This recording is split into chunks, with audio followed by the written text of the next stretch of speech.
जांजगीर चांपा में पुलिस के द्वारा एक विशेष अभियान चलाया जा रहा है, जिसके जरिए किसानों के मध्य जाकर के उन्हें ऑनलाइन फ्रॉड और उठाईगिरी आदि से सावधान रहने की सलाह दी जा रही है।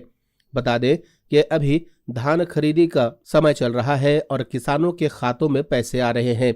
साथ ही साथ बैंक में भी किसानों की भीड़ लगी हुई है और यही सबसे ज्यादा उठाईगिरी के घटनाओं को अपराधी अंजाम देते हैं, जिसे ध्यान में रखते हुए पुलिस के द्वारा इस प्रकार का जन जागरूकता अभियान चलाया जा रहा है।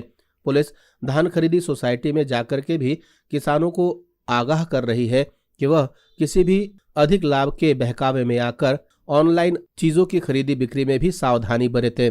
उन्होंने ये भी कहा कि इस दौरान बहुत से इनाम जैसी चीजें भी दी जाती हैं, जिससे भ्रम में आकर के किसान ऑनलाइन ठगी का शिकार हो जाता है और वर्ष भर की गई अपनी मेहनत की सारी कमाई गंवा बैठता है।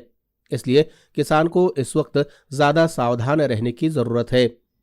उन्होंने ये भी कहा कि बैंक में भी पैसा निकालने के बाद सावधानी पूर्वक उसे संभालना चाहिए। उन्होंने कहा कि प्रत्येक बैंक में सीसीटीवी कैमरे आदि की भी जांच की जा रही है, ताकि इस तरह की घटनाओं में लगाम लगाई जा सके, लेकिन स्वयं का जागरूक रहना भी बेहद जरूरी है। इस लिहाज से किसानों को पुलिस स्वयं जा जाकर एक एक बिंदु पर सावधान रहने की सलाह दे रही है और एक अभियान के रूप में इस कार्य को पूरा कर रही है। इसके लिए एक पैम्पलेट भी बनाया गया है, जिसमें ठगी के अलग अलग तरीकों के विषय में बताया गया है और सभी किसान भाइयों से उनको सतर्क रहने के लिए, जागरूक रहने के लिए अपील की गई है।